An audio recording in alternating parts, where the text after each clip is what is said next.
PM Modi inaugurates New Bhapur to New Khurja section of Eastern Dedicated Freight Corridor।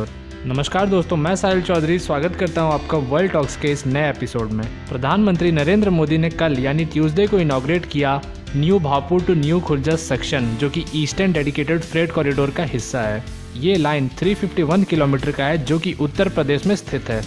इसके अलावा video conferencing की मदद से प्रधानमंत्री ने ईस्टर्न डेडिकेटेड फ्रेट कॉरिडोर के ऑपरेशन कंट्रोल सेंटर का भी उद्घाटन किया। ये कंट्रोल सेंटर उत्तर प्रदेश के प्रयागराज में मौजूद है और इसे दुनिया के कुछ सबसे बेहतरीन कंट्रोल सेंटर्स में से एक बताया जा रहा है। ये 351 किलोमीटर का जो लाइन है, यह हिस्सा है ईस्टर्न डेडिकेटेड फ्रेट कॉरिडोर का, और ईस्टर्न डेडिकेटेड फ्रेट कॉरिडोर हिस्सा है डायमंड क्वाड्रिलेटरल प्रोजेक्ट का। सन 2006 तक भारत सरकार को ये समझ आ गया था कि अगर भारत को फ्यूचर की आर्थिक महाशक्ति बनना है तो भारत में एक ही पटरी पर मालगाड़ी और पैसेंजर गाड़ियां एक साथ नहीं चल सकती हैं। हम सभी ने भारतीय रेल में ट्रैवल किया है और हमें यहाँ की मालगाड़ियों का हाल पता है। किसी भी स्टेशन पर मालगाड़ियों को साइड में खड़ा कर दिया जाता है और भारत की जितनी भी एक्सप्रेस, मेल और पैसेंजर ट्रेनें हैं उन सबको आराम से पास करवाया जाता है, और जब सारी ट्रेनें पास कर जाती है उसके बाद मालगाड़ी को आगे बढ़ाया जाता है। इसके वजह से भारत में जितनी भी मालगाड़ियाँ हैं उनका एवरेज स्पीड है 23 किलोमीटर पर आवर। वहीं भारत में एक्सप्रेस ट्रेनों का average speed 36 kilometre per hour से लेकर के 113 किलोमीटर पर आवर के एवरेज का है। यानी एक्सप्रेस गाड़ियों का भी जो एवरेज है वो बहुत ज़्यादा नहीं है, और इसके जो सबसे प्रमुख वजह है वो ये है कि हमारे जो ट्रैक्स है वो ओवर क्राउडेड हो चुके हैं। यानी मालगाड़ियाँ और पैसेंजर को ढोने वाली गाड़ियाँ सेम ट्रैक पर चलने की वजह से जो ट्रैक के ऊपर का भीड़ है वो बहुत ज़्यादा बढ़ चुका है। और किसी भी आर्थिक महाशक्ति के लिए ये ज़रूरी होता है कि उसके देश में जो फ्रेट या फिर गुड्स का ट्रांसपोर्टेशन है एक हिस्से से दूसरे हिस्से तक वो बहुत ही आसानी से और बहुत ही जल्दी हो पाए। अमेरिका के लिए कहा जाता है कि अमेरिका अमीर है, इसीलिए अमेरिका के पास अच्छी सड़कें नहीं है, बल्कि अमेरिका में अच्छी सड़कें हैं, इसीलिए अमेरिका अमीर बन पाया। इन्हीं कारणों से भारत में DFC यानी डेडिकेटेड फ्रेट कॉरिडोर का कंसेप्ट सामने आया। डेडिकेटेड फ्रेट कॉरिडोर ऐसे ट्रैक्स होंगे जो कि डेडिकेटेड होंगे सिर्फ फ्रेट के लिए, यानी जिनके ऊपर सिर्फ मालगाड़ियां ही चल पाएंगी। और 2006 में DFC-CIL यानी dedicated freight corridor corporation of India को एक कंपनी के तौर पे रजिस्टर कर दिया गया। ये कंपनी भारत में डेडिकेटेड फ्रेट कॉरिडोर्स बनाएगी और उनका रख रखाव करेगी। भारत के नेशनल हाईवेज के गोल्डन क्वाड्रिलेटरल की तरह इंडियन रेलवे ने अपना डायमंड क्वाड्रिलेटरल प्रोग्राम सामने लाया, जिसमें भारत के जितने भी 4 प्रमुख शहर हैं उन चारों को डेडिकेटेड फ्रेट कॉरिडोर के जरिए जोड़ा जाएगा।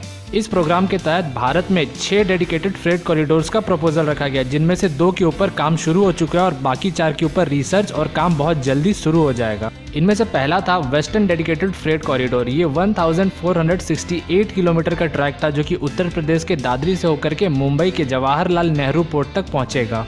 अगला था ईस्टर्न डेडिकेटेड फ्रेट कॉरिडोर। ये फ्रेट कॉरिडोर पंजाब के लुधियाना से होकर के वेस्ट बंगाल के दानकुनी तक पहुंचेगा, जो कि 1760 किलोमीटर का पूरा ट्रैक है। इसके अलावा कुछ डायगोनल ट्रैक्स भी बिछाए जाने वाले हैं, जैसे कि east west dedicated freight corridor. ये 2000 किलोमीटर का ट्रैक होगा, जो कि कोलकाता से होकर के मुंबई तक जाएगा। वहीं north south dedicated freight corridor भी है, जो कि 2170 किलोमीटर का ट्रैक है, जो कि दिल्ली से चेन्नई तक जाएगा।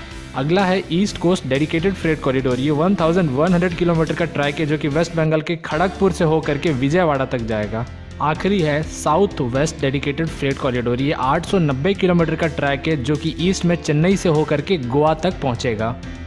इन सब के अलावा कुछ और डेडिकेटेड फ्रेट कॉरिडोर्स भी फ्यूचर के लिए प्रपोज किए जा रहे हैं, जिनमें एक बहुत ही इंपॉर्टेंट है हैवी हॉल रेल कॉरिडोर। ये corridor Indian port rail company limited के द्वारा प्रपोज किया गया है। ये लाइन महाराष्ट्र के मालेगांव से होकर के ओडिशा के पारादीप और धामरा पोर्ट तक पहुंचेगा।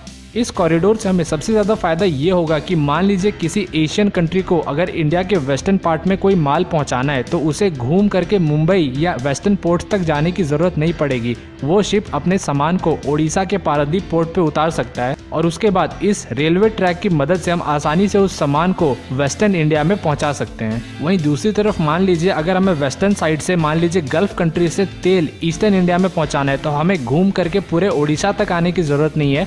वो शिप अपने सामान को मुंबई के पोर्ट में उतार सकता है और वहां से इस ट्रैक की मदद से उस सामान को बहुत ही जल्दी ईस्टर्न इंडिया तक पहुंचाया जा सकता है। इस कॉरिडोर की मदद से भारत के दोनों कोस्ट और दोनों कोस्ट में मौजूद जितने भी पोर्ट्स हैं वो सब आपस में बहुत ही आसानी से कनेक्ट हो जाएंगे।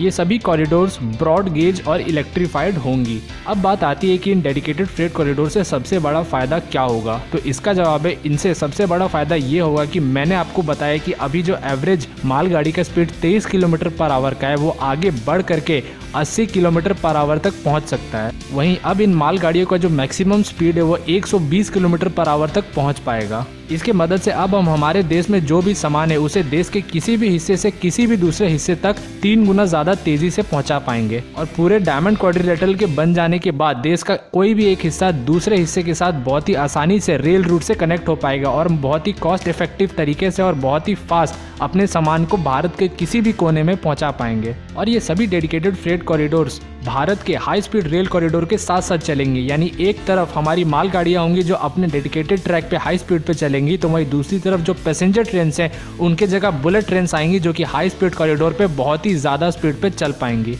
यानी भारत में अब किसी सामान को कहीं पहुंचाना हो या किसी इंसान को कहीं पहुंचाना हो, दोनों ही काम बहुत ही ज़्यादा फास्ट हो जाएगा। इसी को एड्रेस करते हुए प्रधानमंत्री ने बताया कि हालांकि ये प्रोजेक्ट 2006 से पेपर में था, लेकिन इसके ऊपर काम 2014 के बाद शुरू हुआ है और लगभग 8 साल के अंदर ही 1100 किलोमीटर तक के ट्रैक को पूरा कर लिया गया है। प्रधानमंत्री ने इन कॉरिडोर्स के बेनिफिट्स को गिनाते हुए बताया कि इसके मदद से जो भारत में लॉजिस्टिक्स का कॉस्ट है वो बहुत ज़्यादा कम हो जाएगा, जिसके वजह से जो गुड का प्राइस है उसमें भी बहुत ही ज़्यादा कमी आने वाली है। वहीं इन सारी चीज़ों के हो जाने के बाद भारत में ईज़ ऑफ डूइंग बिजनेस बहुत ही ज़्यादा बढ़ जाएगा, जिससे भारत में फॉरेन इन्वेस्टमेंट और भी ज़्यादा आने लगेंगी। और किसी भी फॉरेन कंपनी का भारत में ना आने का सबसे पहला रीज़न वो ये देते हैं कि भारत में चीन और बाकी देशों की तरह इंफ्रास्ट्रक्चर नहीं है। भारत में इंफ्रास्ट्रक्चर जैसे अच्छे रोड, अच्छे रेल नेटवर्क्स, अच्छी बिजली पानी की जो सुविधाएं हैं वो बाकी देशों के मुकाबले बहुत कम हैं। और अगर हम चाहते हैं कि फॉरेन की कंपनियां भारत में आके इन्वेस्ट करें तो उसके लिए ज़रूरी होता है कि सबसे पहले हम अपने देश के इंफ्रास्ट्रक्चर को ठीक करें। इन्हीं वजहों से मुझे लगता है कि ये जो प्रोजेक्ट्स हैं ये भविष्य में जाके भारत की इकोनॉमी को बहुत ज़्यादा मदद करने वाली हैं और भारत में बिजनेस करने की जो ईज़ है उसे और भी ज़्यादा बढ़ाएंगी। वैसे आपको क्या लगता है इन प्रोजेक्ट्स के बारे में? नीचे कमेंट में जाके अपने विचार ज़रूर व्यक्त करें, मैं आप सबके कमेंट्स पढ़ूंगा। और वीडियो पसंद आया तो इसे लाइक कर लीजिए। ऐसे ही वीडियोज़ हर रोज़ देखने के लिए चैनल को सब्सक्राइब कर लीजिए। मिलते हैं अगले वीडियो में, तब तक के लिए थैंक्स फॉर वॉचिंग।